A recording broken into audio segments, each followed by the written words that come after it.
Alors les principes de code, et du coup appliqués au no-code propre, c'est quoi? De manière générale et de manière commune dans le monde du développement logiciel, ce qu'on va retenir, c'est le KISS, le Keep It Simple and Stupid, donc c'est de l'américain. Donc c'est un principe qui vient de l'US Navy, en gros, de se dire quand je suis dans le rush, il faut que je fasse des choses simples. Donc quand je suis attaqué par un ennemi, il faut que je fasse des choses simples. Donc là, c'est la même chose. C'est je vais penser mes composants pour qu'ils fassent des choses simples, mais qu'ils les fassent bien. Donc c'est la plupart des systèmes, ils doivent rester aussi simples que possible. Et donc il faut éviter la complexité inutile.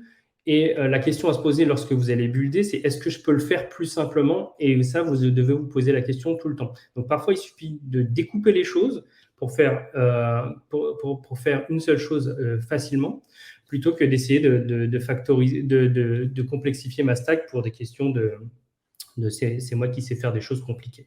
Donc, gardez les choses le plus simple possible. Ensuite, il y a le principe du dry, qui est le don't repeat yourself. Donc, ça va être ça va être étroitement lié à KISS.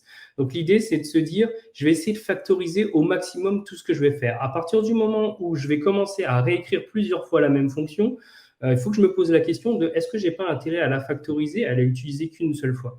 Donc, le principe du KISS et du dry, ça va vous permettre de tendre vers une qualité logicielle qui va être accrue dans votre développement no-code. Et ensuite, il y a un principe qui s'appelle le YANI, qui est le You Aren't Gonna Need It. Alors, excusez mon accent.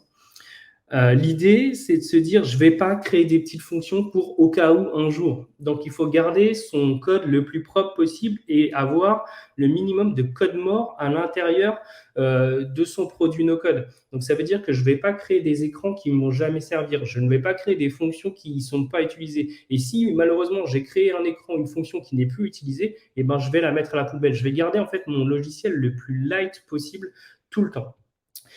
Et je vais essayer de privilégier la lisibilité, donc essayer de nommer mes variables le mieux possible. Alors, nos bootcampers, ils ont entendu cette phrase 200 000 fois, mais l'idée, c'est de pouvoir dire, c'est quand je lis la variable, je sais ce qu'il y a à l'intérieur et je sais ce qu'elle fait. Donc, un exemple, le cache time, on va se dire, voilà, le cache time égale 10, je sais que c'est le temps du cache qui est égal à 10. J'ai une variable qui s'appelle user as a form access, je sais que c'est l'utilisateur qui a accès à ce formulaire. Donc voilà, l'idée, c'est d'être le plus explicite possible et de privilégier la lisibilité plutôt que la concision. Parce que lorsqu'on est un développeur ou un codeur, on a tendance à vouloir aller vite et pas écrire proprement. Et la dernière chose, c'est qu'il faut être constant. Donc si vous faites un choix, par exemple que vos variables soient en anglais, il faut qu'elles soient en anglais tout le temps. Ou si vous choisissez le camel case ou le lowercase, ou peu importe la stratégie de nommage que vous mettez en place, mettez-la en place et soyez constant tout le temps pour que votre logiciel soit beau à regarder et facile à lire. Clairement, c'est quand vous arrivez dans une maison, il faut que ça soit bien rangé. Là, c'est pareil. Quand vous arrivez sur un code, si c'est mal rangé, je ne vais pas avoir envie de continuer d'améliorer la qualité. Je vais continuer à builder dans le bazar. Donc l'idée, c'est de poser des bonnes briques logicielles propres pour que les gens qui vous rejoignent continuent à le faire.